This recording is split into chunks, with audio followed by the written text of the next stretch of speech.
Okay, so let's talk a little bit about desirability, specifically desirability in the context of psychometric questionnaire construction in the self-report response format. Very, very desirable. So social desirability is the desire to be seen in a positive light by others. And a positive light, I guess, as defined by more conventional views of what it is to be a good citizen and a diligent worker.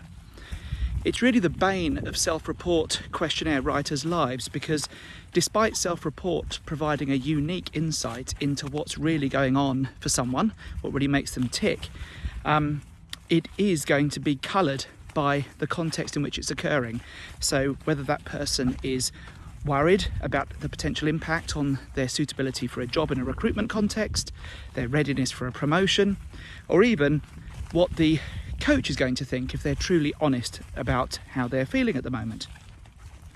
This applies to personality questionnaires most commonly, but obviously it also applies to things like self-rating in a 360 context, or motivation questionnaire, values questionnaires, etc.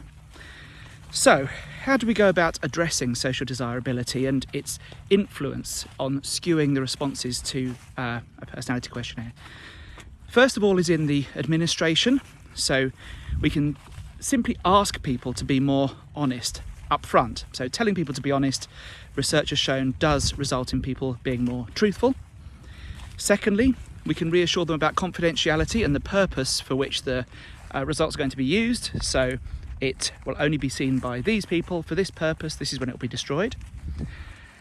Thirdly, we can say that whatever they tell us will be retested. So whether that's at interview, asking them about the same traits again, whether it's at an assessment centre, we're going to retest those traits so that they know there's no point, I guess, in faking, because it will come out via another way.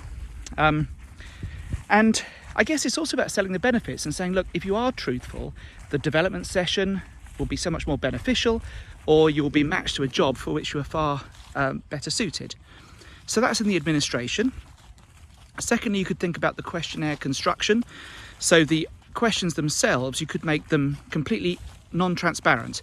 So there's an old personality questionnaire that asks the question, would you rather appreciate the beauty of a sunset or a well-made urn? Now, you might not appreciate the beauty of either, or even know what an urn is. So there's obvious problems in terms of the phrasing of some of these questions. Plus, there's also an issue in terms of face validity. If you're going for a job and you're asked about your urn-related preferences, you might say, what use is that, etc. The other way that psychologists have got around it is coming up with a social desirability scale. So questions that, if you truly don't mind what others think about you, or you're being very open, then you would probably admit to certain shortcomings, like I have never been late for a meeting, or I've never upset anyone.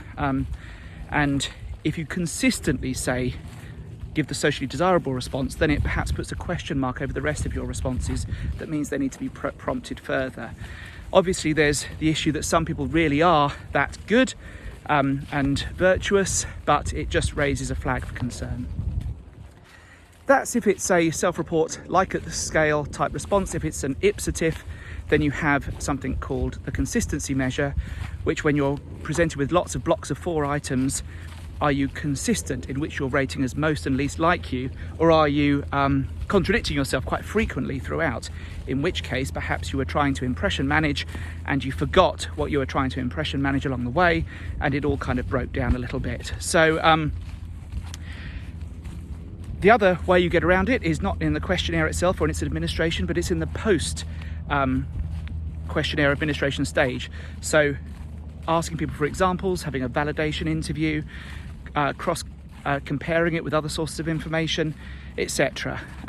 So no self-report measure is entirely free from the influence of social desirability bias, but there are a number of steps you can take to minimise the impact it's likely to have.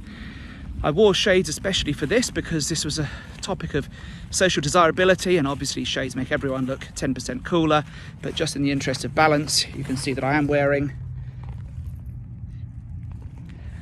socks with shoes, so it's not entirely one way. Where's Blue? Oh, and there's Blue as well, just for the weekly Blue fix. Oh, it's hot.